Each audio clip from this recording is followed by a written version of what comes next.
Hello, everyone, and welcome to episode 47 of PST.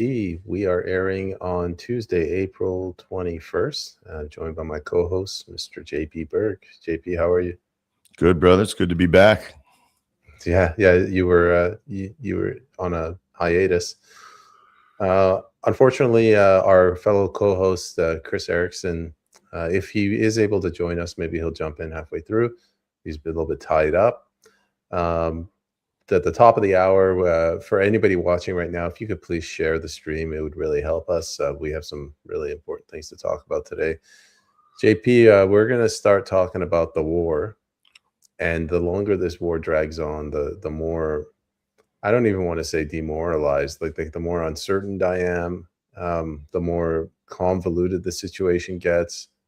And to the point where it's almost pointless to talk about. Everybody knows that the United States has no honor. They kill people in the middle of negotiations, and they're murdering people. Normally called terrorism, but it's murder. You're murdering scientists. You're murdering elected officials. You're murdering peace negotiators. Not to mention 175 school children. Yeah, what's your thoughts?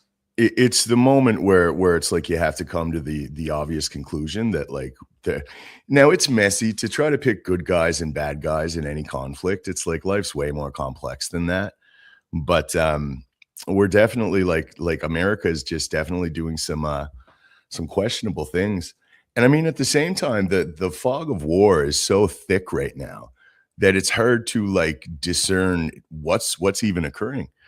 Like I heard when Trump first said, "Oh, that's it, the strait is open," there a few days ago, that there was like $780 million in derivatives. There was like some insider trading going on. Like that's even more reprehensible. But it's every day it's just worse, man. Now today, apparently they've been moving large amounts of troops into the area, and now there's like a tentative hold for before they start the war again. But it's hard to see what's going on. I mean, you bring up a good point with derivatives. The level of corruption is so high. So imagine there's probably a dozen people around Trump, and then there's a dozen people around them. So you're talking about like a couple hundred people. So Donald Trump says, we're going to go invade Iran tomorrow. Those couple hundred people are going to go make, they're just going to go buy oil because they know the price of oil is going to go up. They're going to invest in derivatives. And it's just really embarrassing. It just shows that there is no honor amongst our elected officials. Yeah, that's for sure. And there's no international rules of conflict that are applying to any of this neither. Like Trump was just blatantly saying he's going to target civilian infrastructure. By Geneva Convention guidelines, that is a war crime.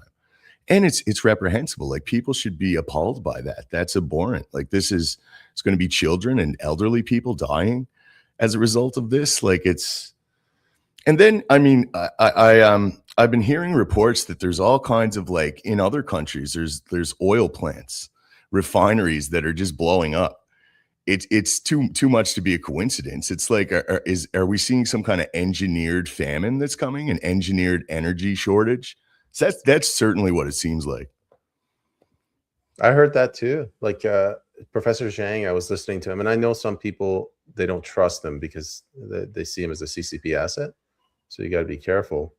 He is saying how obviously they attacked a Russian refinery, which is, why would you do that when there's already an oil shortage? India, there's a refinery that got attacked. And you know what this reminds me of? Do you remember when the food processing facilities in the US during COVID, they just happened to catch on fire? It's I guess it's a seasonal thing. Like every once in this is the year of the refinery. And I mean, they've prepped us already with COVID for lockdowns. They understand the level of our compliance. They know exactly how far to push us. I truly believe that. And a lot of people also said that, like, this is some kind of test run. And it could potentially be this energy shortage. I hear in other parts of the world, like Australia or Vietnam, that there was already lockdowns or stay homes. It was like, just stay home from work. Like you can't drive your vehicle. Like it's and when you understand the significance of the fertilizer shortage as well, like it seems like an engineered crisis, like engineered famine, energy shortages, and it's just your classic problem reaction solution. That's what I see from it. The problem is there's an energy shortage. The reaction is chaos and conflict. And the solution is the New World Order. You know what's really worries me? If the United States did this intentionally, all of these oil shortages, to cause an energy crisis so that people come to the US to purchase their LNG and their oil, that increases their exports, but it also realigns the world. It's basically another version of a petrodollar. Yeah, and the petrodollar is key. If you don't understand that, you don't really understand geopolitics.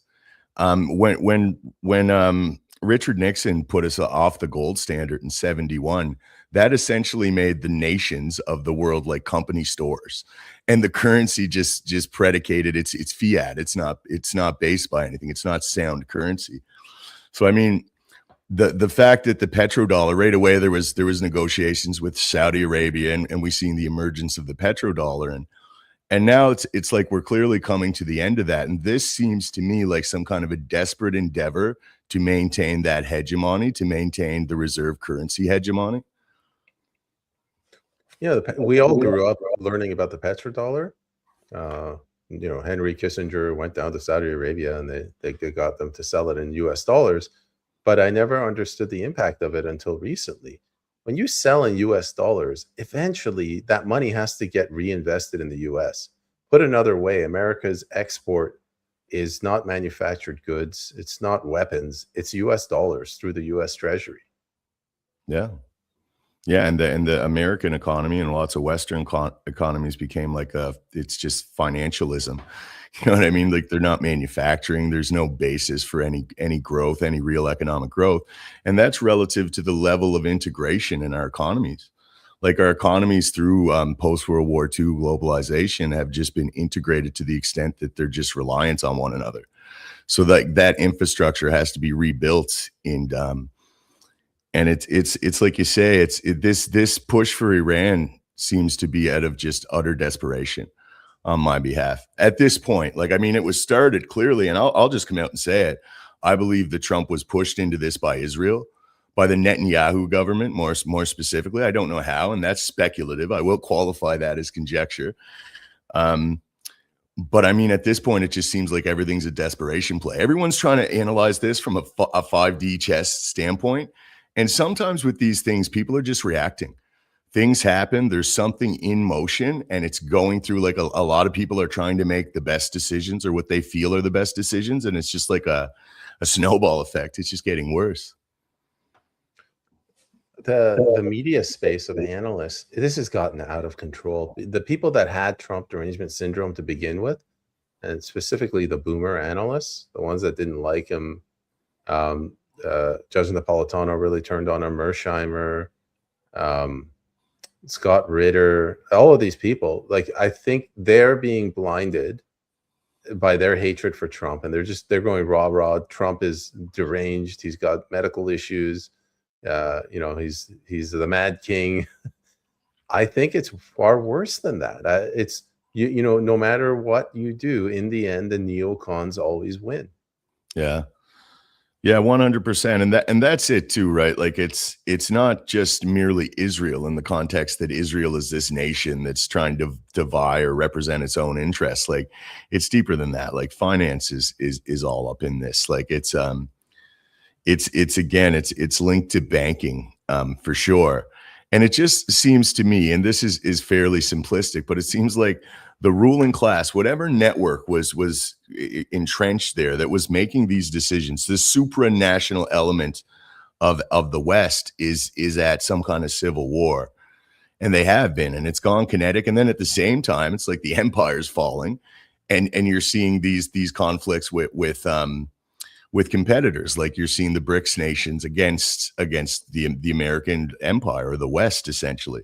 But it's not like the West is united. Like there's so much division within that group now. It's like we're seeing the end of the empire. It's like I was saying jokingly with this show, it's like someone has to provide commentary for the end of the empire. It might as well be us for posterity, right?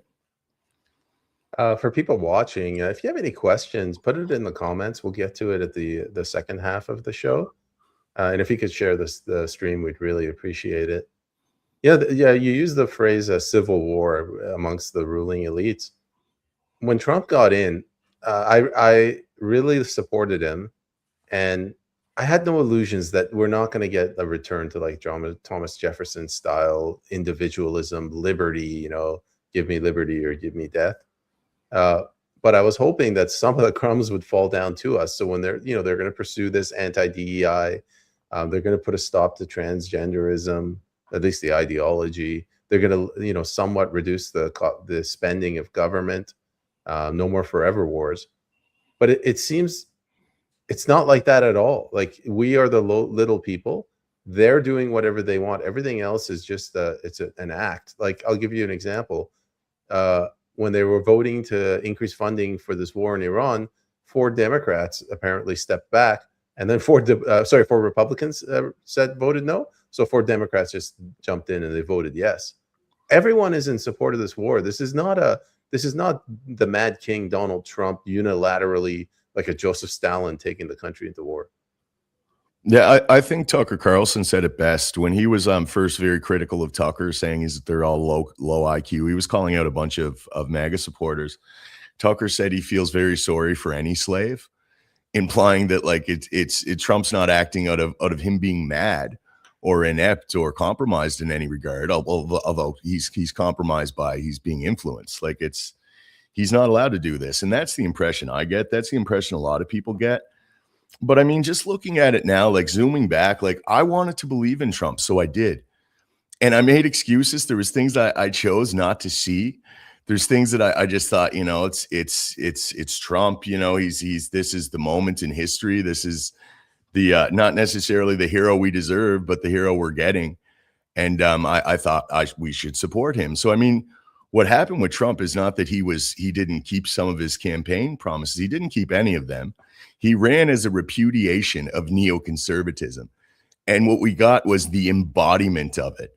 I've never seen an administration like this. They're just whatever you want, and as hard and as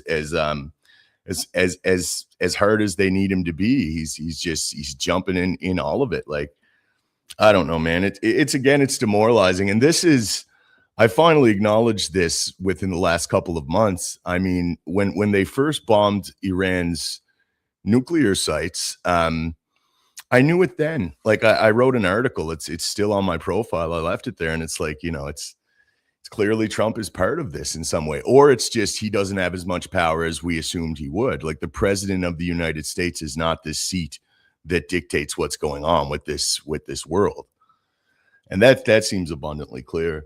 But it's a black pill, man. And I'm telling people, because like people are shitting on me because I call things out, man. I'm not perfect. I could be wrong all day long. I don't know. But I'm going to try to tell the truth. I'm not going to be one of those shills. I'm not going to try to put a narrative out there just to keep my followers happy. So I'm engaging them, and they're like, you're a fucking idiot. They just throw vitriol at me right away. There's no listening to an argument. It's like, yo, you're just dumb. You fell for the propaganda. You're woke, right? You hate Jews, all of this stuff. It's like, I love Jews, man. Make the best comedy. If you want to know, if somebody shills for the Conservative Party, see how long it takes for them to call you an anti-Semite. That is a number one argument. They kept calling PPC supporters Jew haters during the election. I was like, what are you talking about? They're all packed full of Zionists. What the hell? Yeah. What Jew haters? Yeah, the whole anti-Zionism, anti-Semitism term is such a loaded term. Semitic is in relation to the dialect of that region, which is overwhelmingly Arab. Like it literally means like anti-Arab more than it would mean anti-Jewish. But you're seeing this even in America, and that's how you start to see it's like, okay, well, whatever's going on, America's not standing against it. It may appear like that, but there's some kind of concerted effort going on here. Like it's the same laws. We're losing freedom of speech, guys. We probably won't be able to do this show much longer. We'll likely be in the gulags. But I mean, that's abundantly clear. Even in America, somehow they're getting past the constitutional protection, and there's 40 states in America that have just crazy strict anti-Semitism laws. I watched today on Jimmy Dore, there was a student, I think it was maybe Colorado, but it was a university student who made a very obvious joke. I think she said in her post, like, Netanyahu dropped some bonbons on us or something. And it was kind of silly. It was facetious. You could say it was in poor taste. And this young lady admitted it was. They hit her with a felony charge for it. This was in America. Like it's outrageous. And it's like, man, I interviewed Doug Force. He's the guy that originally did, The Myth is Canada. And he comes on and he goes, the right to bear arms shall not be abridged. And then he did a dramatic pause and he says, what part of shall not does the Supreme Court not understand? Like it's right there in the Constitution. It says shall not. So if you're violating that, obviously you're going to violate free speech, where it just, it's talking about like freedom of the press and religion. It's a little bit more vague. Yeah, and I just think like these are great ideals. But in the end, the power system in place is not going to let the peasantry put it at risk. That's all there is to it. At the end of the day, as much as they want, oh, we got free speech, we have this and that, like they're just not going to let us criticize them. It's like I always say, in Russia and in China and in Iran, you can't publicly criticize the regime. That's normalized. Joe Average on the street, the guy that's middle class, working class, he knows damn well that he can't criticize the government, so he doesn't. And that's what they're seemingly trying to endeavor over here. They want to make examples of some people, and then they want us all to shut the fuck up. So if we do, it's over. And if we don't, we better get together and find some solidarity on this, because they're just going to start picking us off. I was talking to my friend, he's Iranian, and he's telling me about the situation in Iran. He said, you have these like female commandos. Almost as inefficient as a female police officer in the West, but they're going around in these like pickup trucks with a machine gun, sort of in the back, the truck bed, and they're screaming through the PA system saying like, "We will persevere. America is destroyed. Their time has come." That's how they spread propaganda. Compare that with Canada. Putting aside the CBC, they just like quietly picked off Marty up north. They've done it with Kathy Drake. They did it with Amy Ham. They did it with Barry Neufeld. They're way, way more sophisticated here. Yeah, 100%. And it's what people have to realize now, and it sounds kind of redundant, but like this is really happening, guys. I know like everyone wanted to try to ignore it and just say it can't be happening. You kind of have that almost incredulity about it. Like there's no fucking way that this is really happening. Like this is Canada, but it is. Blatantly so too. When you just look at the bills they're introducing, every single bill functions to consolidate the power and centralize power in the federal government. And at the same time, and by relation, by consequence, to disenfranchise the citizen. And it's blatant. And if we don't start to resist it in a meaningful capacity, it's over. Like that's where we're at. We're at the end part of this. There's a phrase, turnkey totalitarianism.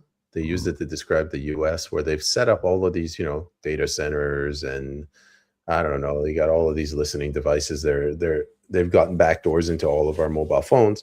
And then one day when they're ready, they're going to turn the key and the totalitarianism will be unleashed.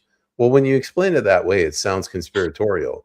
But there's another way to explain it. You get people, you put them in the cities where they have no life skills whatsoever. Like you can't fix a car, you can't hunt, you don't know how to disinfect water. And then you bring this totalitarianism and you say, we're going to have hate speech legislation. And if somebody disagrees, they'll be like, all right, where are you going to go? Where are you going to go, bro? You can't go in the forest. Tim Houston already banned that. That's Crown land. You can't hunt there. What are you going to do? Tell me what you're going to do, motherfucker. Yeah, and that's accurate. And I feel that was a concerted effort as well to infantilize people, and not just infantilize us, but then by extension make us reliant upon the services that only the government can provide. And that's where we're at. So it's just total reliance on the government. And like you could even see with people's attitude towards it, like role of government. A lot of people don't even understand that phrase. Like they're not supposed to, like in the UK, for instance, this just came out today. It's making its rounds on the news. They made a law that anyone born after 2008 will not be legally allowed to purchase tobacco or nicotine vaporizers. What? Yeah, I swear to God. So it's like, and it's the same premise as these internet bans, 16-year-old social media ban. And it's also a precursor or a Trojan horse for digital ID. But beyond that, it's disempowering parents. It's like, dude, if you got a child that's 16 and it's your child, like that's your decision. Don't let the state take that from you. That's your decision. You know, and maybe you don't even want them on there when they're 16. That's still your decision. And that's what we're seeing. We're seeing parents being disenfranchised and the state being just growing at an exponential rate. It's happening so fast now. You know that my favorite pastime is beating up on the boomers. This is one of those cases where it's not only this new legislation is not only the fault of the boomers, but it's the Gen X and the millennials. I remember when I was in school, we thought it was a great thing. Like, yay, they introduced taxes for tobacco and cigarettes. They're bad for you. The government, the television set told me that it's bad. So we cheered it on. And then when they introduced that law where you can't smoke cigarettes if you in your car if you have children in there, same thing. We said this is great. This is going to take many generations to unwind, and it's going to take the youth. Anybody right now who's like, I don't know, 25 and younger, they're going to go through hell because of the crap that we did, our parents did, and our grandparents did. And while they're doing that, and they're trying to fix the country, the mess that we caused, we are going to harm them even more. We're going to throw them in jail for hate speech violations. We're going to rig every single goddamn election so that they can't get in. We're going to push this crap through the school boards. Buckle up, guys. It's going to be a bumpy road. I agree. Weak men made hard times. These are the hard times. Inevitably, these hard times will make more resilient young people, and they will have to bring society back to something more reasonable. There's something RFK said that stood out in my mind since I heard him say it. And he was talking about it relative to like AI and the technocracy, the power of the surveillance state. And he said, like, if the people, the tyrants that are trying to lock humanity down presently, if they win and they lock us down, we might not ever be able to get out of this. Plus, they're constantly getting better at manipulating people, at social engineering, at pushing all these narratives, at misinforming people, playing people off against one another. Like, even right now, like, people just can't see what's going on. They refuse to. It's like, even the people that are awake. Oh, I'm awake now. It's like, oh yeah, dude, what are you awake to? It's like, well, I'm supporting Pierre Poilievre. He's the answer. We got to get those dumb libs out. It's like, dude, that's not even near the last layer of this. It's like, it's beyond that. Like, all of that is a performance. It's performative. We have to organize, and we have to do creative solutions.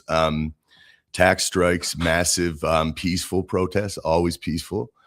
Just because otherwise you lose right away. They'll try to have provocateurs. If there's large demonstrations, they will bring provocateurs in to try to push it towards violence so they can then vilify you on that end. That's how it works. But I don't think anything beyond like swift action from the Canadian electorate and solidarity. We realize like we're going to lose this if we don't fight for it. I think we will lose it. I don't see a real political solution presently. I just don't. I think it's too corrupted, and it's so far beyond that.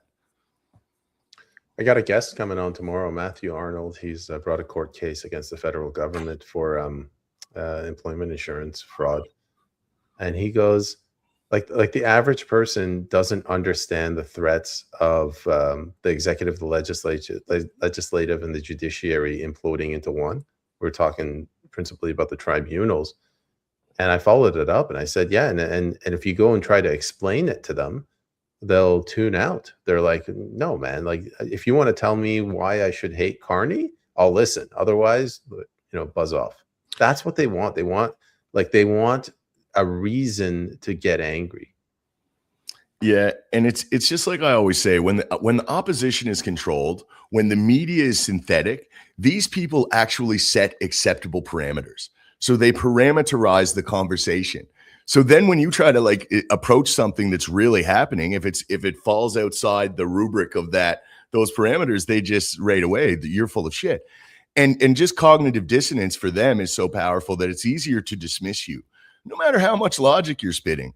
Because the truth hits different when you start to explain things with logic and you're just saying you're challenging people to think about this. Like, just think about this critically for a moment. If they do, like, it scares them, because then their whole worldview is kind of turned upside down. But that's what we need to do. And seemingly people aren't ready for that. So here we are. I was talking to one of my friends yesterday, and him and I, we went separate ways during COVID because I didn't get vaccinated. He did. He got all the liberties, and I was a second-class citizen. but he was still a nice guy. Like he never attacked me for killing his grandma like some people did. And he reaches out to me and we're talking on the phone and he goes, there's such a spike in cancer rates because of the vaccine. And he's going on and about this. And I'm listening to him and I'm just like, Peyman, like whatever you say to follow up, it can't be, I told you so. It can't be, like F you didn't support me. So I said the nicest thing I could possibly say. And it was this. I was like, yeah, well, it's a good thing that they're dying from the perspective of the government because you're opening up hospitals and, rental rates are going to go down, the property values are going to go down, and you don't have to pay out pensions. And I think he got a little shocked. And I was just like, I don't know what else to say. Like that's the world I'm in. I look at it through the lens of government.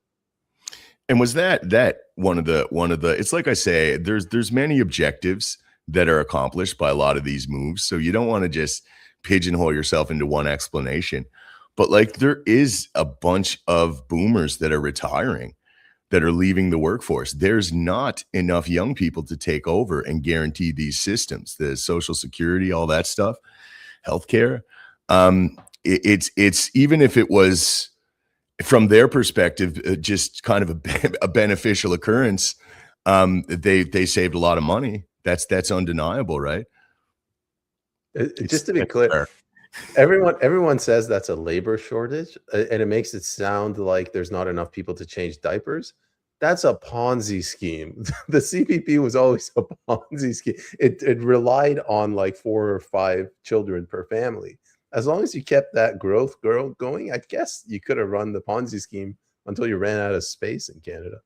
I think Ponzi scheme is perfectly appropriate. I say that myself. But so is our monetary system. Fiat currency, in some very sincere regard, it's a Ponzi scheme. And we're the generation where it's all going to fall apart, seemingly. You ever had somebody point that out to you? Like that meme of that woman with all the formulas, she's trying to figure it out. Mm-hmm. When somebody tells you, if the bank loans you $100 and you have to pay back $110, where does that $10 come from? Because it hasn't been printed yet. So it is a Ponzi scheme. When you start to look into so many people are economically illiterate, and I'm an amateur. I'm a curious guy. But when you learn about like marginal banking and fractional reserve banking and stuff, like they can have $1 million and then loan out 5 million and all this stuff, like you start to see how wealth creation occurs in our markets. You realize how indentured we are. It's like I frequently say, we're less similar to citizens of a nation than we are to indentured employees to some kind of perverse or depraved corporate entity. I mean, if you want to take that path, sovereign debt should be a sin. It sounds sexy when you say sovereign debt. What it really means is people that aren't born yet, they're going to be born into that debt servitude. They have to pay that debt back. It's like the sins of the father. Yeah, it's literally we're commodifying future generations into this market, or securitization. There's many terms for it, but that's what it's predicated on, is this endless growth, which is just a myth, quite frankly. So I guess to keep this black pill thing going, I think things are really bad. I think this cabal network, whatever we always refer to, they hijack the system and they force the people to pay tax on their labor, and then they use that labor as security, collateral, to go out and get loans from those very same people that forced this to happen.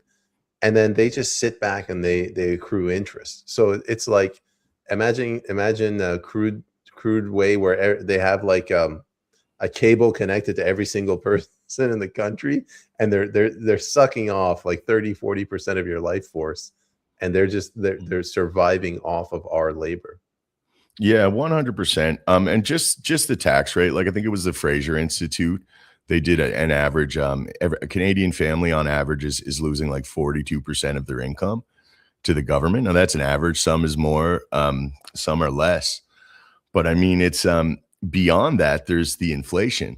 Inflationary spending is the hidden tax. And like, it's nuts right now, man. Like I got 4 people that I'm feeding. My grocery bill for 1 month is $1,300. And we try to go pretty light. That's the best we could do. It's phenomenal. It's just where we're at. Well, money has no, like, it just doesn't have any meaning anymore because they're printing it so much. And I think they've refined it to an art. They're like, this is how much we can tax them, and this is how much we can inflate without them dying or revolting. And they push it right to that edge. Now, what I was going to say about blackpilling, um, I this is something Catherine Austin Fitz has said. These same people that push this agenda, that she's saying Trump is now expendable. Like, they used them to get what they wanted, these AI data centers, this war in the Middle East to hopefully stop China. They locked down the West. They increased the military spending. We can go into this. Like, the U.S. is entering a militarized position now, and they don't really need him. And it might be the case that, like, all right, well, he's done everything we want. Why don't we destroy his legacy, fracture his base, so that we get another Democrat president in, and then we'll figure out how to screw that Democrat president. Yeah, that's what I think is happening. Now, I believe it's a total uniparty all through the West, and America is no different. So, I mean, we could potentially get someone arise in the Democratic Party that's going to run and try to do what Trump did to the Republican Party. Like, what we need, it's not that we need this left, right, liberal, conservative thing. It's like, guys, it's bigger than that. Like, we're peasants. We're peasant class fighting over inconsequential culture war bullshit, while our prosperous countries are being transformed into some kind of weird technocratic corporate states. Like, we got to get past that. We will not persevere as long as we continue to see each other as the problem. We're all being subjugated by the state, and we're pointing fingers at each other instead of pointing them up at the institutions. I say this a lot too, but it's a good one, man. We could argue about who controls this network, this supranational system above the government that makes all these decisions. Like, what group is it? Is it a network? Like, but one thing that we can't refute is the fact that the mechanism, the chains that enslave modern man is monetary policy. It is this fiat currency. That's why we have no recourse, seemingly. Yeah, it's because they tax our labor, as I mentioned. They tax the labor, and then they go out and get loans. We are a form of a slave. Like, back in the day, they would, like, whip the slaves. I don't think they would use the slaves to go out and get loans. But you could think of it, maybe a cattle would make more sense. If I have 1,000 cattle, I can use that cattle as leverage to go get a loan. And they're doing the same thing with the people, which is, I think, what's behind the Century Initiative. I think that's also behind all the immigration. If your population is not growing, if you're a greedy bastard like Mark Carney, and all you care about is increasing your revenue, which to him a loan, gross domestic national debt is a revenue. Like, you just want more people. More people equals you can qualify for a bigger loan. Yeah, and it's the short-term thinking, right? Like, there's no long-term thinking involved in this. It's just the nature of it. They're just looking for that short-term solution, how to perpetuate the whole corrupt apparatus for another election cycle. But we're getting to the point where it's all seemingly collapsing, and they know it. They know that there's millions of us like you and I that are seeing this thing. And that's why we're seeing the censorship laws. There's a common saying. It's censorship is what you see when the lie finally loses its power. And that's where we're at. Like, as long as everyone's going along with it, no one was questioning it, but now we're questioning it, and it's seemingly obvious that we're right. So now they have to shut us up. The good guys never censor free speech. That's never happened if you read history. Man, I was on with Jason James, and we were talking about how the censorship's already here. It might kick off, it might become more prevalent, but I cited Kathy Drake, Amy Ham, Barry Neufeld. 2 Canadians have been hit with Holocaust denial, and now we saw Marty get picked up as well. It will have a chilling effect. I mean, I know you and I would like to pretend like we're tough, If you get hit with a $1,500 fine, that's a month's worth of groceries you just lost for your family. Hmm. And working people are so hand to mouth in this economy. The vast majority of working people, it's the end. You're ending someone by doing that. I mean, that's it. They'll lose their apartments. They'll default on their credit lines of credit, all that stuff. Like that's how desperate we are. There's a lot of statistics too that indicate how in debt most Canadians are. And I mean, if you start missing those payments, that's it, right? And that's the desperation, and they know that. It's all part of the design. And that's why I say if we don't see some solidarity and like a large concerted effort to push back against this now, no, like yesterday, then we're probably not going to persevere, and they're going to win. Yeah, and I always go. Starting to go hyperbolic a lot now, and think of the IRGC. They're evil incarnate. They're almost taking over the role from the Nazis. But in some ways, I mean, our government is starting to act Nazi. It's killing people through euthanasia.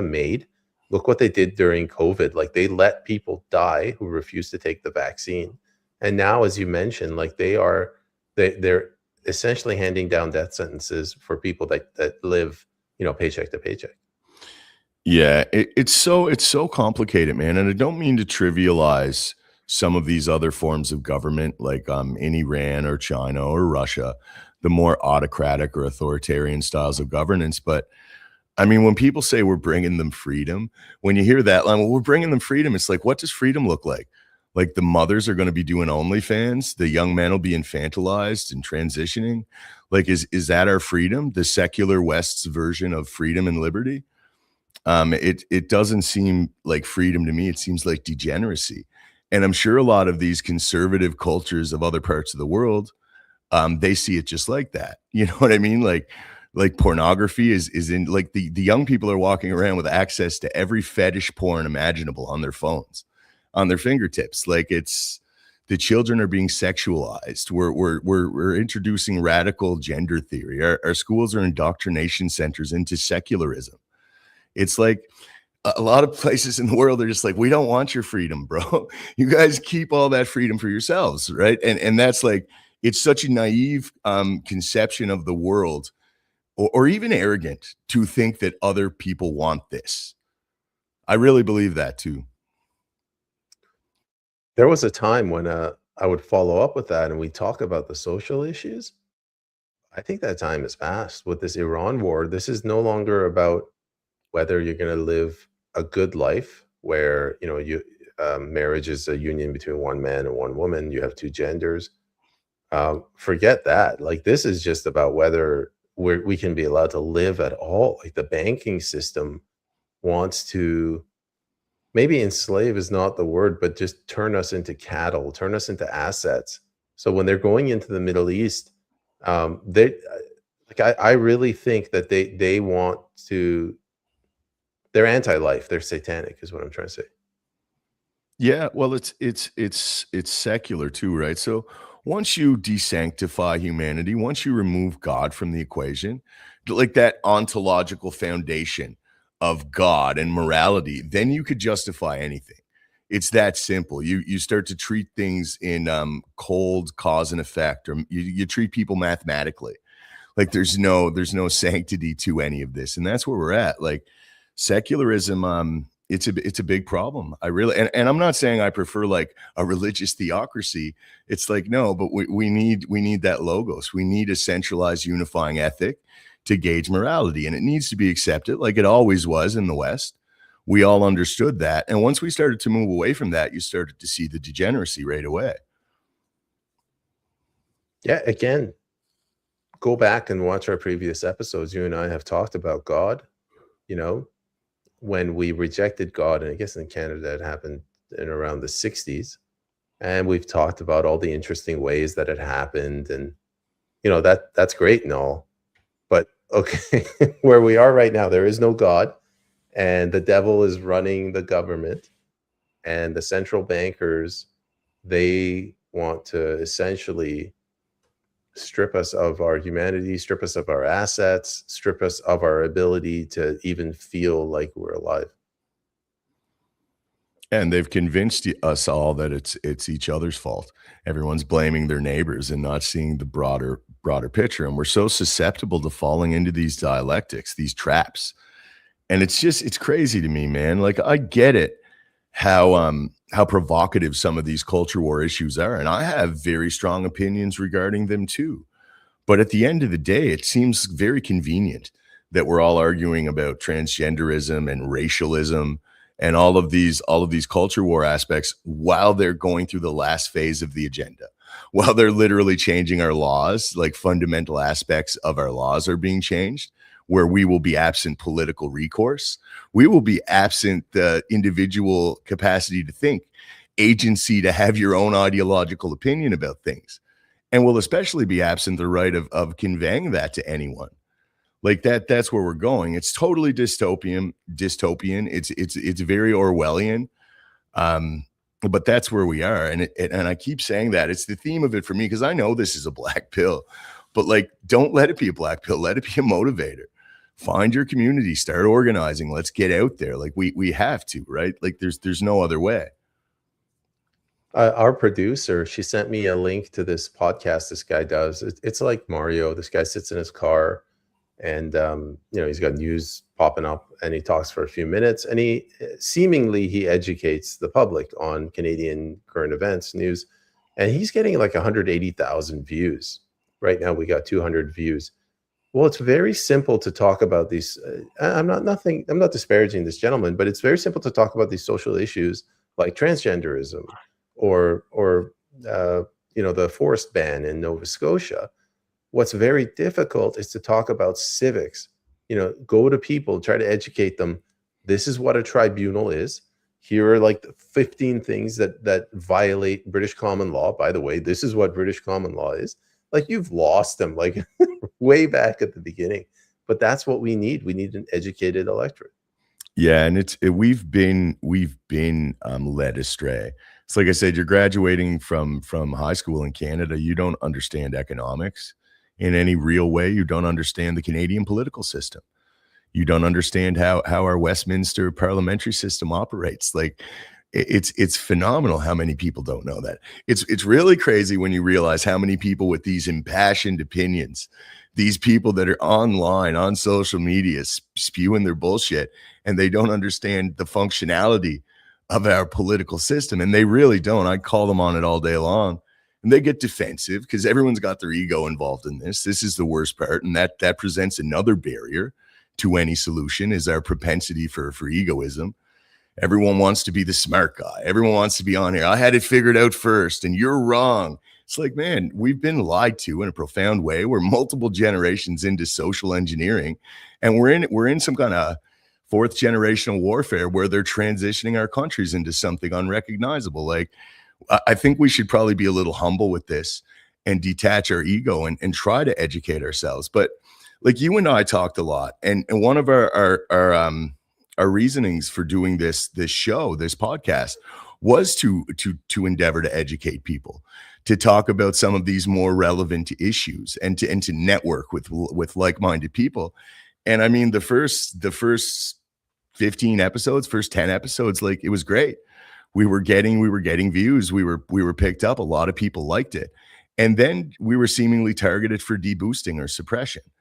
That's just abundantly clear to me. I see these numbers. It's wild how invisible we are most times.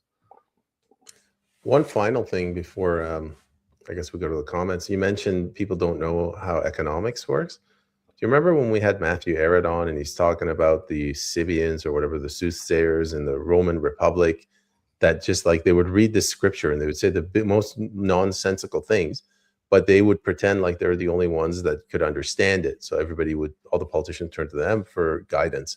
It's the same thing with these economists. Like, they intentionally present the economy in a way that no reasonable, logical person can understand. They're like, oh, money is just a construct, modern monetary theory and quantitative easing. I'm like, but you're printing money out of nothing, right? They're like, no. We're going to quantitatively tighten it. We're going to take assets. We're going to put it on the treasury books. I'm like, yeah, but who's buying those assets? Like, what? It's all fraud. And you're disparaged for having that question. You just don't understand things, young man. You know what I mean? Like you don't understand the complexity, the myopic nature of this thing. Like this is complicated. Like, and you're dumb. Let's face it, you're not very bright. And that's what you feel like. And this is the pressure, the social pressure Joe Average has to even ask a question. And that's another barrier in people becoming informed on these issues, right? It's really sad, but that's the state of things presently. I guess with that, we can go to the comments. But to everybody watching, first of all, thank you for tuning in. And if you could share the stream, we would appreciate it. And we're going to go to the comments to see what questions you have. If you guys have any questions, get them in quick because we're going to go in order. So the first one is from our mutual friend, Peggy, who says her husband got 2 interviews Thursday, and she is finally out of Canada. Well, Peggy, I hope you get out before your husband gets detained like Marty up north. Yeah, I'm super happy for Peggy. She was explaining some of the details to me. I'm just stoked. I want to see everyone get out, honestly, and that's where we're at. Like, because like I'm still hopeful. I'm optimistic, and also I have no means to get out myself. So I'm stuck here. So I have no choice but being a little optimistic. But at the end of the day, if I did, I'll be honest with you, I would leave at this point. And you could say, oh, you're a coward. It's like, bro, I've been out here with my real name and my real face trying to wake people up for 3 years. I'm a coward. Like, come on. It's like you got to know. Like, you tell a story about Iran when your family left. Your dad was trying to work with the resistance and stuff, and then it's at some point you realize like it's a lost battle. It's a lost cause. The people are accepting this. They like, you can't fight when the people are accepting it. Yeah. It's a uphill battle. Nut Boy, fascinating name.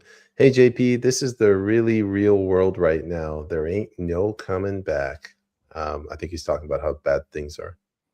Yeah, I mean that's what it seems. But at the end of the day, right?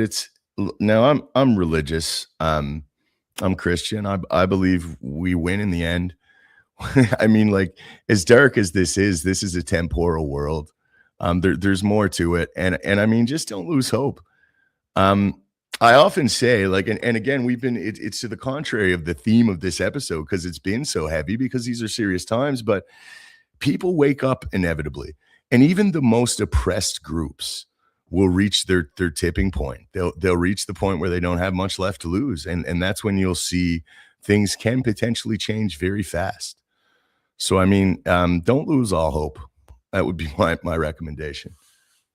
You know that guy I told you, my friend I talked to, the one who said the vaccine cancer rates are spiking.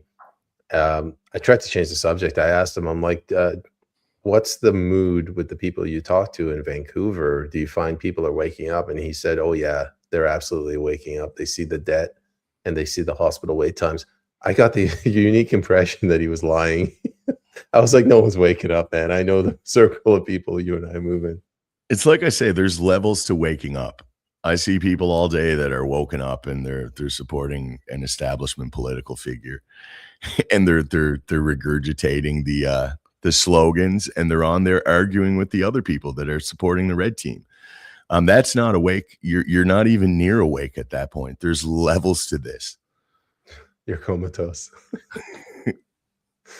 Elaine, thank you for reposting the stream. It's very kind of you.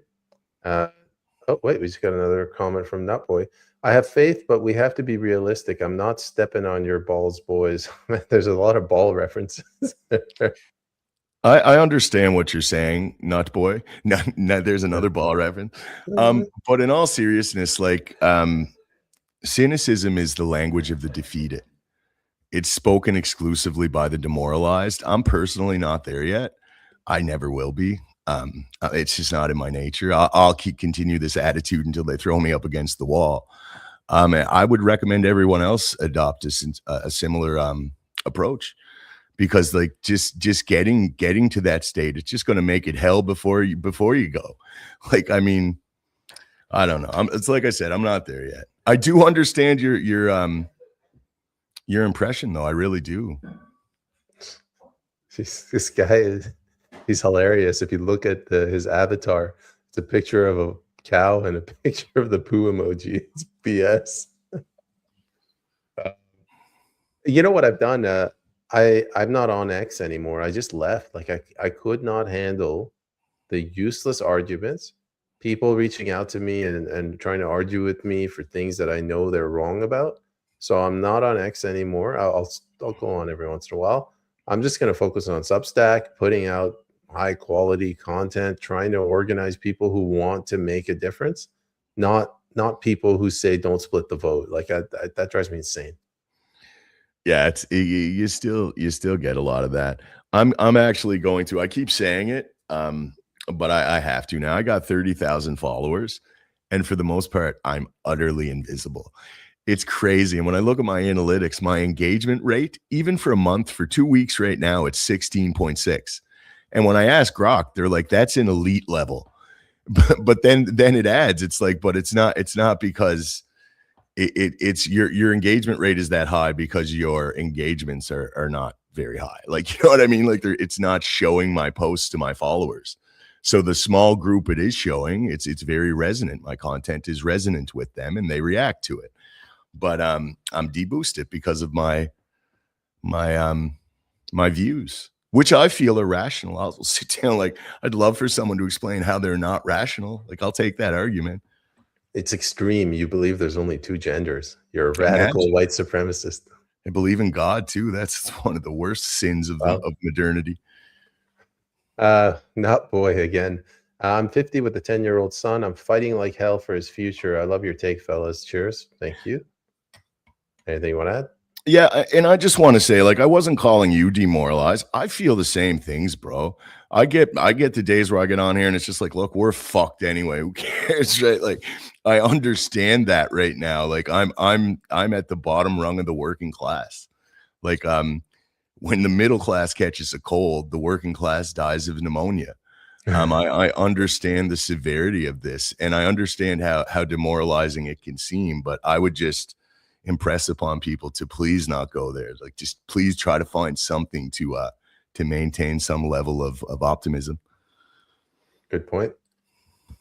Gary, thank you so much for reposting the stream and for watching. Gary's a loyal viewer. We got Squirrel Nuts. I see you in the comments all the time and you're always reposting, so we appreciate that. And we have a comment from Pope Leo is a heretic.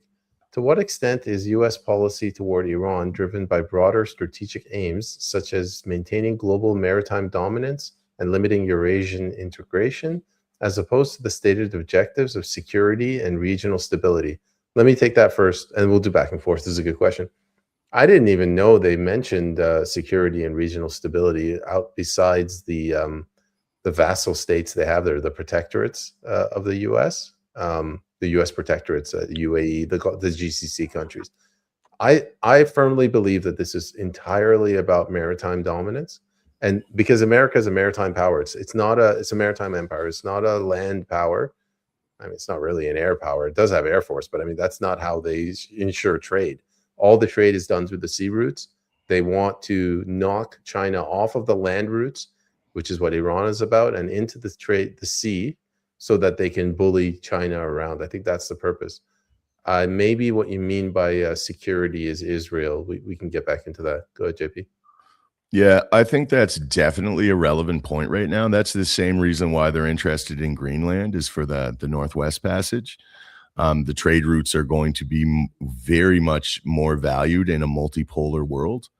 And America knows that it's time, as the global hegemon is coming to an end. I don't even think it's trying to necessarily maintain it as much as just set itself up for the potentiality of that occurring. But if that was the case, they would be more focused with Canada as opposed to Iran. I think this Iranian conflict has to do with one country, and that's Israel. I could be wrong. I mean, I could be wrong about everything. I'm very humble about my approach to this, but at the same time, there's a lot of people that are just not willing to say that, and I think they're cowardly, or they've convinced themselves of some of the bullshit you see online. I'm woke right if I tell the truth. You don't want to be woke right, bro. But that's just how I see it. I think it's definitely relevant. The strategic routes. I mean, the Strait of Hormuz, like, we're seeing how powerful that is. That's a choke point. That's a choke point for the modern economy. And I mean, if you can control that, like, you can exercise vast power. You know, In a way, you're actually right about the Israel thing. Wilkinson, I think it's Colonel Wilkinson, he was in the Obama administration. He said a lot of these billionaires have dumped a lot of money into Israel, specifically the Israel lobby, to manage in U.S. politics, and they're just going to have to accept the fact that the establishment, the whatever, they're getting ready to jettison Israel, and they're going to lose a lot of money. The reason I bring that up is there's a way to reconcile what you said, it's all about Israel, with what I said, that it's all about maritime trade. Israel, you've asked this before, like, what the hell is Israel? It's not a nation. Maybe there is a nation there with people with a distinct culture. Israel is an unauditable state. It's an unaccountable state. And I think the billionaire class, the elites in the US, are laundering money through that. They're laundering power through that to get what they want, which is continuation of the US empire. Yes, that's I heard I don't know if it was John McCain, it was someone from that era that said Israel is like a large aircraft carrier in the Middle East. It's the zone to maintain the global empire. I believe that entirely. I don't think this has to do with Judaism. I don't think this even necessarily has to do with Zionism. I think this has to do with central banking oligarchs, just like everything else does. Like, I know that sounds cynical or cheap or just very reductive almost for me to say that, but like, I just don't see how you guys can't see that. Like, that's what this is. It's like, again, we could talk about who's potentially doing this, what are some of the intricate parts of this behind the scenes, but at the end of the day, it's our monetary system, it's central banking, and these oligarchs that have amassed far too much power and don't want to lose it. I remember the Iraq War, when we got dragged into that, and everybody was talking about how this is all about oil, and the way that the protesters of the war presented that, it was almost as if like Halliburton would give one big barrel of oil to every politician, like they're taking these physical barrels and they're putting them in their backyard. It's not so much that it was about oil, it was about control of the oil. It was about, because oil is one of the biggest traded items, right? But it's also about control of all other forms of trade, which then feeds into money, which is the monetary system that central banks are based on. Yeah, 100%. That's what it is. It's always just that game. And that's what it was with the Cold War. And then after the wall fell and the Soviet Union fell, America had a hegemon, had a global hegemon. And I mean, if they had played their cards right, they could have kept it. But they started weaponizing the currency. They started weaponizing reserve currency and stealing assets. So what's that going to say to powerful players? It was almost like they overplayed their influence in that regard. And that's what started to put us in this situation.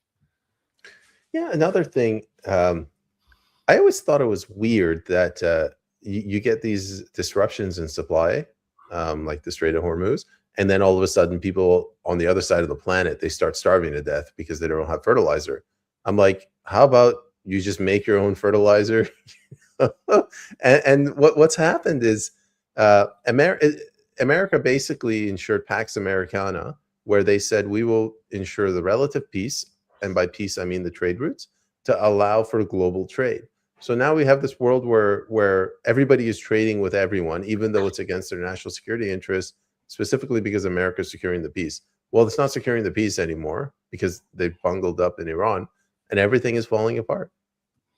Yeah, think of like being the UAE, Saudi Arabia, Jordan, any of the American allied countries there in that region now. Like, if I'm leading one of those countries, I'm hedging my bets right now. I'm starting some back channels to China and to Russia and to Iran. You know what I mean? I'm starting to think of my own self, because that's what they have to do. Because I mean, America could be out of there. They could have to pull out of there. And that's I honestly think that's the likely end of this, is America takes some major concessions and pulls out of there. And we see it the more multipolar world emerge. Man, how crazy is that? I've been to Abu Dhabi, I've been to Dubai, and not for one moment when I was there did I think, wow, this is all because of America. This, these shiny buildings exist because of America's, security umbrella. But Iran launching ballistic missiles prove that. Those countries, they can't defend themselves. They don't have a military, which is why they managed to prosper, because they didn't have a military budget, which brings me to Canada. The reason that we have a full-on nanny state here is because we don't have to invest in the military. Where America will take care of us, and we're, as you use as the phrase, we're infantilized. Yeah, 100%. And none of the European nations have big militaries neither. Like, and that was one of the big things with America is you guys got to start pulling your weight. That was Trump's first administration. I'm going to make all these guys pay their share, which just seemed obvious to me that's what should be done. But like, again, it goes back to what I was saying about the integration of globalization, the integrated economies. It's like we did that militarily too. And then it was all just kind of given to America to handle, to fund all of these big multinational bodies like the UN. Like it's America that's funding that. If America pulls out tomorrow, it's gone the next day. And that's it might have been beneficial short term for a lot of the nations that let that occur, but now the reality is going to set in, and that's what it is in Canada. What do you think Mark Carney's scrambling to try to get foreign mercenaries in for? It's like we're pretty much at the mercy of the world. There was a U.S. secretary, God, it wasn't Besant, somebody else was criticizing Carney, and he goes, Canada it needs to find markets for export. Why is it going to China? China is a production country. They're not going to buy anything. They're going to export things. So this is the whole issue with these EVs. Carney was supposed to find us markets. Instead, he turned us into a market. People don't understand too, like the deindustrialization and the effect that had on our economies, the effect that had on the morale of people. Like that's why no one has any babies anymore. It's the working class that is fruitful in these societies. So once you take away their ability to live decently, then they're obviously not going to have babies. And that's where we're at. And if you really cared about your nation, a nation, in my estimation, is the people. A nation isn't a zone with certain laws and trade arrangements. It's a nation of people. So, I mean, if you really care about your nation, you would have had natalist policies. You would have said, look, we're going to give some major incentives for working people to have children again, which is good for everyone. Having children is fulfilling. It's why we're here. Having a family it's why we're here. If you deprive yourself from that, there's no filling that hole. I promise you. It's not fillable. I guess we should keep going to the next questions, but before I do, if you guys could again share the stream, we'd really appreciate it. The next question is from Gary. I've watched a few videos on the history of South Africa and its current state. I believe that reverse apartheid was a test run for the New World Order. I think we're next. I guess reverse apartheid means like they're doing it against the white people, which, I mean, I don't know. I don't disagree with that. It seems like they're doing it in Canada. Yeah, I think Gary's spot on in that. I've been watching that since it started to get bad, and like that's what's happening. Like they're fomenting the division to the point where it's normalized for them to go on television, their political parties, and say, kill, kill, kill the white man, kill, kill, kill the Boer. They're singing songs, man. They're dancing. They got an auditorium of people. It's like Rwanda, but in this instance, it's going to be the white Boers that are going to be victimized. And I think we're seeing the same sentiment. Look, like what's dominating the literature in the progressive movement? It's all this anti-white literature. It's all this white people are irredeemable. We are the blame for everything. Colonization, imperialism. It's all bad. We're irredeemable. We're teaching white children that they're irredeemable. When you learn about history, what you realize, and it's shocking to most people to hear this, but slavery is something that happened since the beginning of time. It's a feature of human nature, a nasty one too. But strong people will subjugate weak people. What's unique about Western culture is we were the first people in history to end the practice. That's what's unique about us. Not that we had slaves, like every culture did. Slave, the term, comes from Slavic people, which are white Eastern European people. Like that's where slave originates from.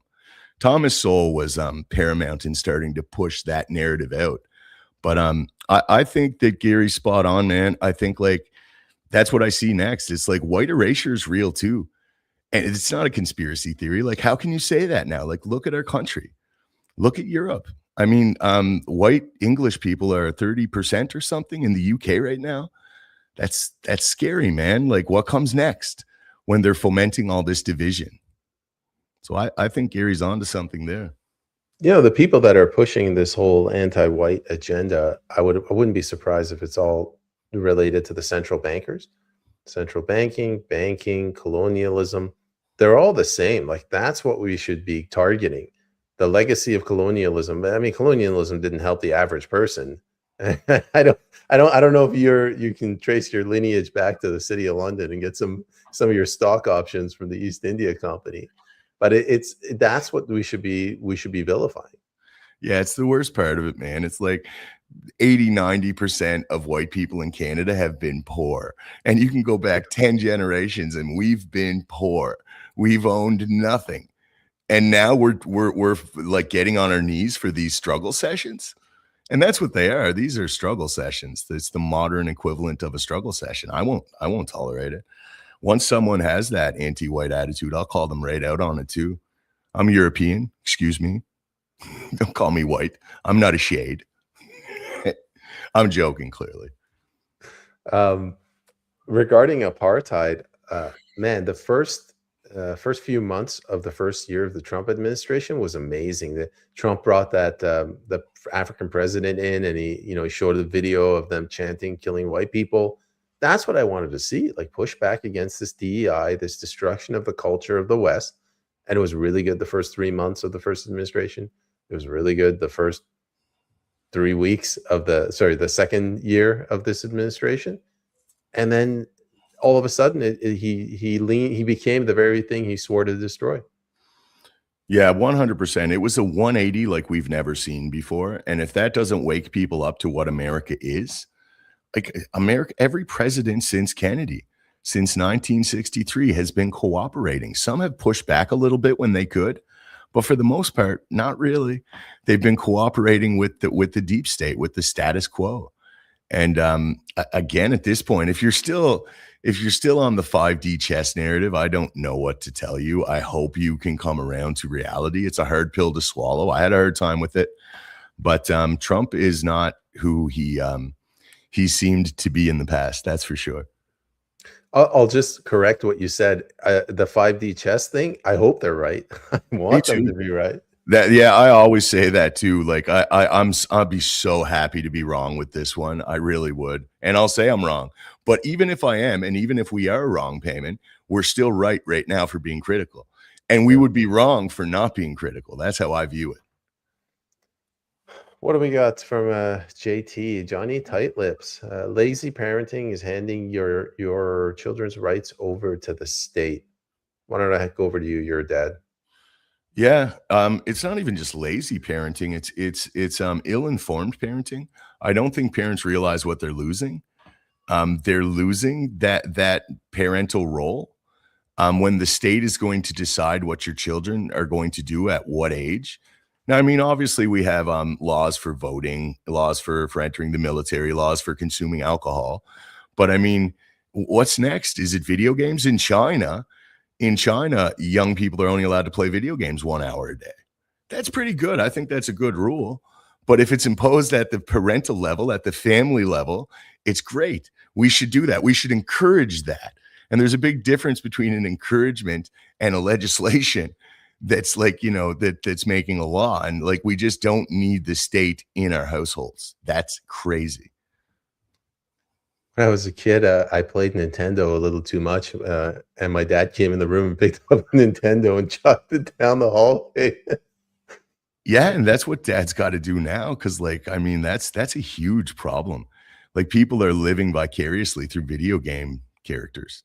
Like, they're experiencing their adventure in life synthetically. I always said that it was an abdication of parental responsibility. Just the public education system, the transfer of authority of the public school boards to the provincial legislature. You can go on and on and on, and I did, but ultimately the public doesn't care. Like, you go to the average voter and you try to explain to them how this is an abdication of parental responsibility. Like, you lost them at the hello. That's the attention span of the average Canadian. And previous generations weren't like that. They understood things more intuitively. like right away, people would have an adverse reaction to that. Wait a minute, buddy. This is my family. This is my house. And you had that masculinity still was in the culture, but it's been just beaten down now. We've been not just infantilized, we've been emasculated as a culture as well. Yeah, I mean, you don't really have strong parents, and even parents that once were strong, like my father, you come into the squishy West and you get assimilated and you integrate and you pick up the morals. You're like, well, I guess if this is how Canadians do it, then we should do it. Well, I guess if in the West debt is considered a virtue, we should go into debt. Yeah, and I think when your father's generation was immigrating back in the early 90s, it was still assimilation was what people would strive for, and it was what was expected. Now it's not that way. And some of the third world cultures that are coming in are very masculine, especially Islam. So I mean, it's going to be interesting to see how that plays out.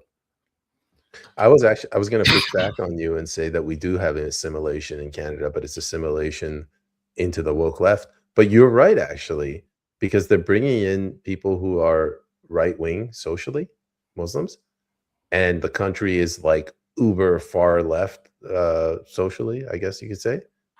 And I don't know.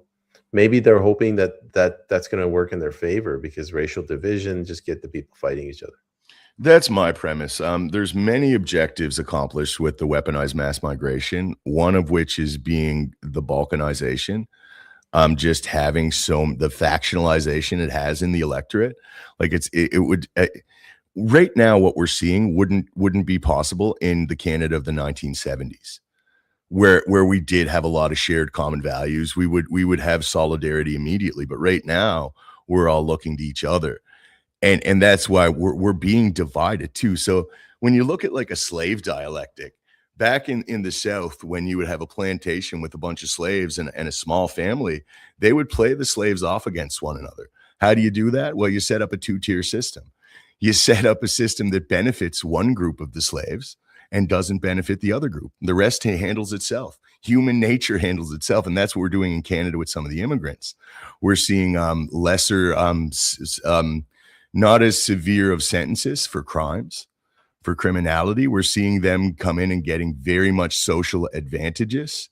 They're getting tax dollars to supplement their income. They're getting all kinds of incentives, and regular Canadians aren't. So that creates that division right there. And it sets up that slave dialectic. And again, we're just all going to fight with each other. And that's what they want. That's by design. You know that the light criminal sentences, this is how the left perceives that, like the liberal mind. They say, oh, these conservatives and their hardcore right-wing donors, they're just trying to throw people in jail because it's a business, even though it's not a business in Canada. And that's how they view it. So from their perspective, lighter sentences, that's a good thing, because the opposite of that, conservatism, is a bad thing. And then you set up that conflict, and meanwhile Carney's laughing all the way to the bank. It has a lot to do with cultural Marxism. They want equal representation in the penal system. Like, that's sick. There's not enough white people in jail. You know what I mean? Like, that's wild, right? And we don't have enough women in jail. We got to get more. We get those numbers up. Yeah, it's crazy, man. We're being reduced to our immutable characteristics, and then we're being categorized based upon that. And they want equal representation based upon that. That's scary. It's illogical. It's anti-meritocratic. And it's one of the reasons we're in a lot of the trouble we're in. Holy crap. I didn't scroll all the way down. Seems like there are actually a lot of questions. Zork 8 Cuckburger, the slippery slope started with seatbelts and fishing licenses, and it's never stopped. I was going to mention this earlier. I am like, maybe it's my libertarian streak. I don't think we should have seatbelt laws. The argument for seatbelt laws goes, the hospitals are getting overrun with people in critical condition. Okay, fine. The solution to that is don't have national health care. I mean, we live in a country where it's legal for me to get into an airplane. I'm a large man too. It's legal for me to get into an airplane with a parachute and jump out. But I mean, I can't decide to take the risk of not wearing a seatbelt. It's also silly, right? Same with bike helmet rules. Like, man, we're nerfing the world. We're nerfing the world, and the stupid people are passing their genes on. That's another reason we're being infantilized. All right, let's see what else we got. JT, do you guys think the awakening needs to be staged? Those addicted to the state are further gone, in my opinion, than those oblivious to the uniparty. I've heard this argument. Nationalists make this argument. We shouldn't abolish the CBC. We should take it over and reverse the damage that the left has done. There might be something to that. What do you think? I think it would be efficacious. Do I think we should do it? Not necessarily. I'd rather see a market emerge, like a real market where if people have a good product and people are watching the channel, then it gets popular, they make money and they're able to stay afloat. But we didn't have real markets in the West since the 1960s, really. You know? It's so controlled now. And I mean, just the regulatory expenses of doing anything in Canada, it prevents the middle class from emerging. It doesn't just hurt the middle class, it prevents that upward mobility, because I can't afford to go through all the regulatory processes to open a small business. I mean, that's a lot of extra expenditures that are on me, and that's preventing growth in that sense. Yeah, you're absolutely right. Gary says, this is for lazy parenting. Lazy adulting is more like it. They don't want to grow up preschool forever. We're creating a nation of children. It's a case of arrested development. 100%. That's the exact term, arrested development. It's like Peter Pan syndrome, man. And there's no shame for it too, right? You have childless couples even, like, you know what I mean? It's one thing like if you're single and you don't have children, but we have married couples that are childless and they're just living their life frivolously. And they're like, man, I'm telling you, like, life is hard if you don't have something that makes the juice worth the squeeze. And there's nothing that makes the juice worth the squeeze as much as children, as procreating, having that family. That's what makes it worth it, man. We used to know that intuitively or inherently as well, but we've been subverted from that. Here's one from Alice Not Woke. Don't worry, the Indians will save us. This banker will do anything to increase the population of this country so he can, tax us even more. Yeah, we're a commodity, right? And a lot of the people that are coming in are happy to be a commodity. Why? Because it's such a contrast from their other options. Like, I think in India, the average wage is $5 Canadian per day for like a 15-hour workday or something. So, I mean, yeah, they're willing to tolerate a lot of disenfranchisement from the government because they don't have that in India anyway. It's not like they have all kinds of rights in this healthy democratic system.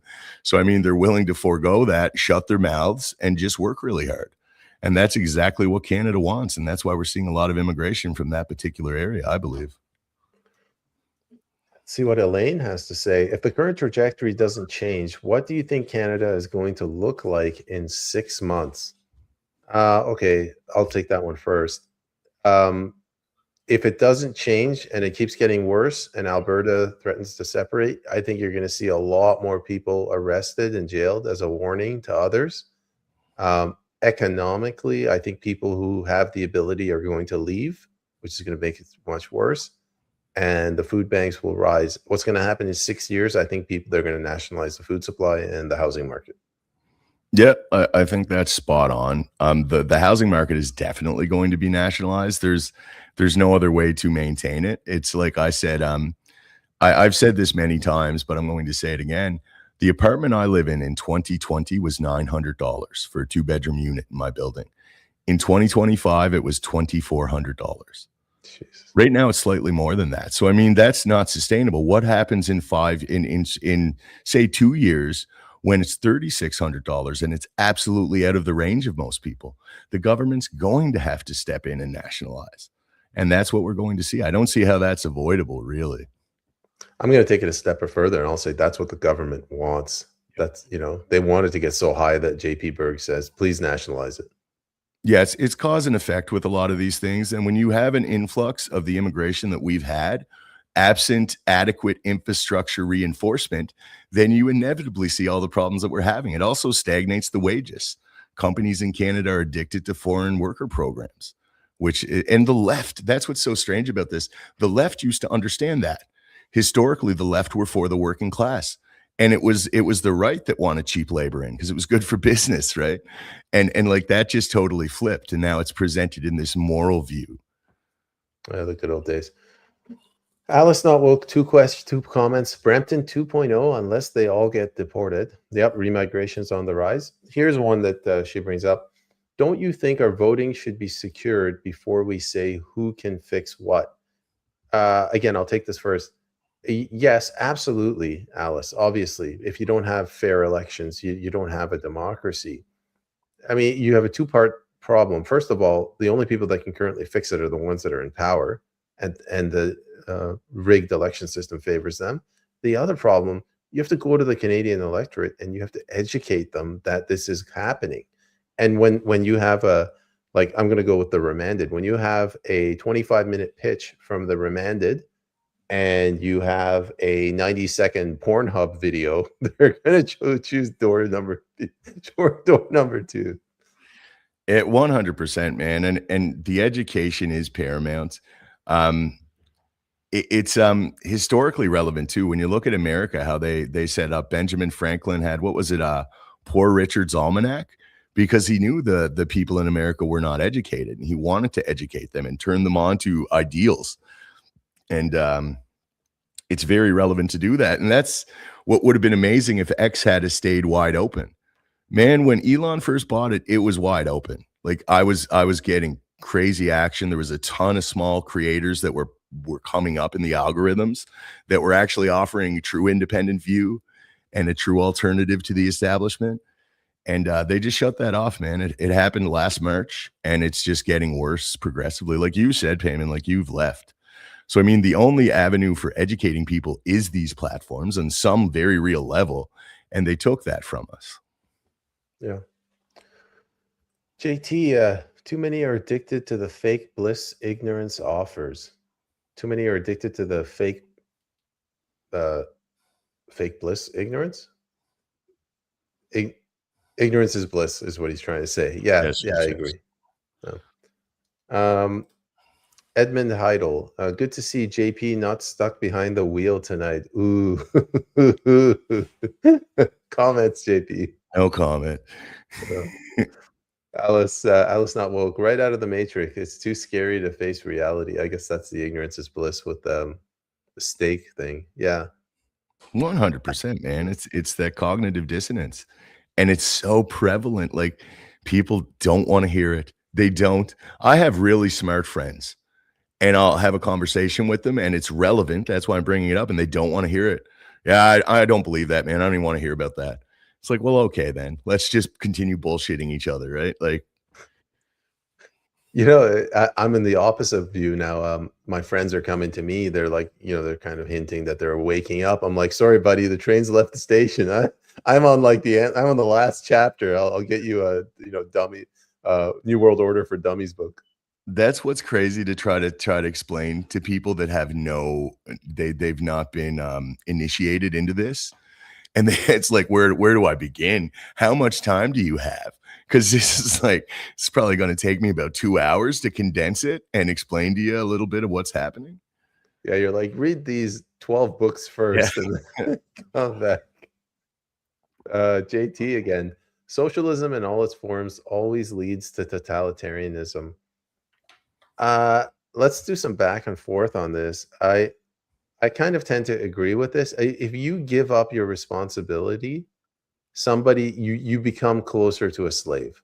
That's what a slave is. A slave is you've given up all your responsibility to someone else and all of your rights, and they decide your fate. Yeah, I agree with that. And I think it was a very concerted effort to get us there.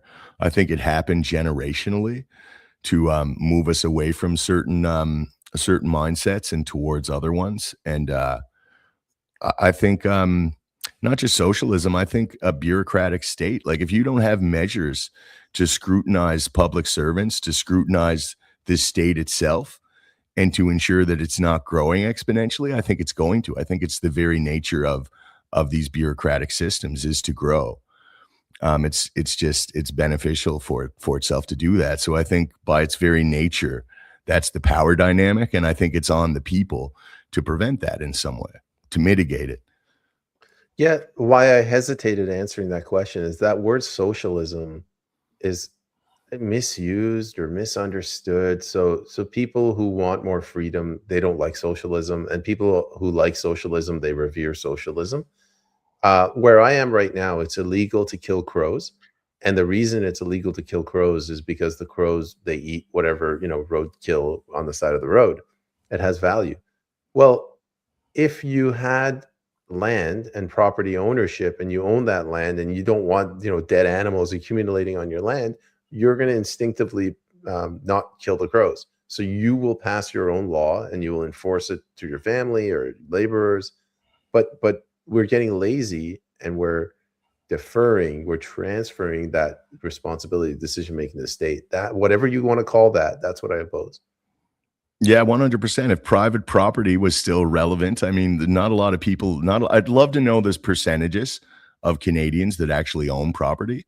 But if you own property, you would be responsible for the upkeep of it. It wouldn't have to be paid for by the state to come and clean up a dead crow. It's like, oh, there's a dead crow on my land. I got to go clean it up. That's gross, right? Alice, what's she asking now? We've been cattle for a long time. We just didn't know it. Why don't you take this one first? I think that entirely. It's funny. I've been reading George Carlin quotes, just seeing them pop up, and I'm like, holy shit! Like George Carlin knew what was going on, like back in the 70s. He was saying straight up, like, your vote means nothing. The two-party system is a uniparty.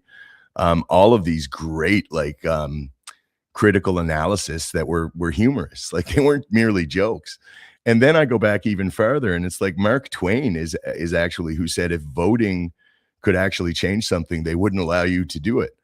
Like, so this is going back like 100 years. Like, you know what I mean? Like we have been, this has been the nature of things for a long time on some level. And over the 20th century, we've seen the power consolidate, and we've seen the people become more disenfranchised. No, I agree, and Alice, I agree as well. It took me a while to wake up. So I've gone to the top again, and Nutboy, he posted a comment. Israel is the washing machine for the globalist elites. This is all central bankers. That's how I see it. Yeah, 100%. We kind of said that earlier on in the episode. I don't think it has to do with Judaism. I don't think it has to do with Jews. I know all kinds of Jews that are not into Israel. Talmudic Jews, Hasidic Jews, all kinds of Jews. JT says, Alice, we've always been cattle, but they used to give us luscious green fields to graze on. Now it's a bloody dirt patch with intermittent patches of grass that the government takes half of. That if ever there was a perfect analogy, it's right there. It's a shame it won't fit on a single bumper sticker. I'm sorry. Before I address that, I have to say I meant Torah Jews. Talmudic Jews are generally Zionist. Yeah, I mean, this is accurate. And I think that it's also fairly obvious right now, like to the point where like we're making jokes about it and they're funny. Like, you know what I mean? Like that's how obvious this stuff is. And yet the vast majority of people are just still, they're unaware of it. They're misinformed. They're fighting with each other. They're stuck in one psyop or another. And it's pretty scary, man. Yeah. What else do we got? Gary, Yuri repeated, don't split the vote. Probably a woke globos. Who's Yuri? I don't know. I know Yuri Bezmenov. Maybe that's what I thought, but I don't think he said don't split the vote. No. Thunderbird World Media, thank you for reposting. Alice, you guys still make me laugh no matter how depressing you are. Well, I'm glad we're making somebody laugh. That's right. There's some value. So share the post, everyone. Share the stream. Yes, and Lori, thank you for sharing the stream. Gary, the yin yang of positive doomerism. I don't know what that was in reference to. Do you? No, it's clever though. I like it. Alice, is that the same thing as British imperialism, aka Promethean action? I think I was talking about American imperialism. I guess so. I mean, I don't want to go too far down the rabbit hole, but you could say America inherited it from the British. The Anglo-American establishment is how Quigley characterized it. There you go. You heard it here first or second. I want my free energy. Yeah, just sell your soul to the liberal government. What else do we got? Can't North America become self-sufficient again? Certainly there must have been a time when nations were self-sufficient. They weren't utterly dependent on, some random import. If anywhere could, it's America and Canada. We actually have everything we need relative to resources. We may have to import like some chips, like, you know what I mean? Certain rare earth minerals to make chips and stuff. But I mean, as for like oil, we have tons of that. We have tons of fresh water. We have tons of land for agriculture. Yeah, we could very easily be self-sufficient if that's what we wanted. If that was in the interest of our government, it could happen within a decade, honestly. We could still export things like liberals and, green activists. That's Government not to say bureaucrats. bureaucrats, yeah. Um, come on, it's 10D chess. Yeah, I can't keep track of what dimension he's in now. Here's one from Alice. Now the boomers' kids were raised by the state and they're totally dependent on the government. I would say the World War II generation's kids were raised by the state. Yeah, I mean, there's the generation Gen X and elder millennials. Like, I guess you and I, Peyman, would be considered elder millennials, but the internet wasn't so prevalent. We still had a bit of a life. We got to learn things. We got to experience things. Video games weren't super advanced. We were out playing more and learning hard lessons, learning real lessons. But since then, I mean, now it's like the propaganda was getting better through this time too, right? Like now it's just like the babies are getting propaganda. Some of these children's shows are literally propaganda for 2-year-olds, and they're just on that propaganda tit their whole life.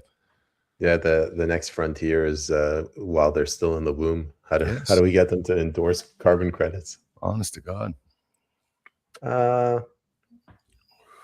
Alice says PSD should be the primetime news. That would be a dream if we could reach more people and wake them up. Oh man, if we could just get back our numbers we had when we started. It was great. Yeah. It's just a simple ask. Kirk says, Kirk Reese, you guys need to buy yourselves ships, free parking. Kirk lives on a boat. Did you know that? We should all go up with Kirk and be pirates. Yeah. We'll live on the boat and we'll do raids and stuff. Yeah, just go hunting at night. Do raids. Yeah. But rents have been going down lately in Vancouver due to a glut on the market. I don't know. It's a Ponzi scheme. Do you know anything about the rental market in Vancouver? I'm not super familiar with that. I don't doubt it, though, if Alice says so. What is Alice saying here? Do we really own our property now that the Indigenous are being handed all the land? That's another level of complexity. Even before the Indigenous started raping and pillaging the land, like, did anybody own it when you're paying property tax? Yeah, it's such a clear tactic to the expropriation of private property to the various First Nations tribes. Like, that's not what this is. What do you think, that the government is that benevolent that all of a sudden they're like, yeah, we're just going to give all the crown land to the native? It's like, nah, dude, this is the next step of something. Don't be so naive. I'm saying this to any First Nations individuals that might be watching. Come on, guys. Don't be gullible again. Don't be gullible. It's funny from Alice. Raid the Indigenous and hide. The three of us with Kirk Reese and his little dinky boat. We're going to jail for sure. Oh yeah. We'll join Marty. Yeah. And we got Yuri. They're talking about that Yuri Fulmer who joined Dallas Brody in the coalition, and I don't remember what he actually said. I lost all respect for Dallas Brody, honestly, with some of the people she had in her campaign and stuff. It just makes me question her loyalties and where they lie. Yeah, I don't know what Dallas is doing. Like, you and I were a little bit different. Like, there's a lot of Christians in Canada, and I'm guessing the Christians are more pro-Israel, just reflexively. Maybe this is like it depends. Baptists and evangelicals, and certain other derivatives of Protestantism. Catholics, as you see in the culture war, are not, nor are Eastern Orthodox. In Eastern Orthodoxy and Catholicism, Israel is the new covenant. The whole premise of Christianity is the new covenant. They call it replacement theocracy, or that's replacement theology. It's like, that's nonsense. That's Christianity is replacement theology. It's the new covenant. It's Christ-centric. But yeah, it's there's definitely large communities of Baptist and evangelical Christians that are very pro-Zionist, dispensationalists, Scofield Bible believers, heretics.